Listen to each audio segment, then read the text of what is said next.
How's it going, everyone? This is Guide to Everything. In this video, I'll show you on how you can hard reset your Ring Spotlight camera.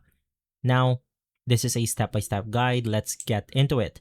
Now, you want to access the button. Locate the top mounted, usually the black or orange button on the back of the device. From there, you want to make sure that the device is powered on, battery installed, or wired connectivity active. Now we want to hold the button. Press and hold the button for around 20 seconds. Release it, and then the light will flash for a minute or two to indicate that it is resetting and rebooting. From there, we then want to reconfigure our Ring application or our Ring setup. Once the light spins, the camera is ready to be set up again in the Ring application.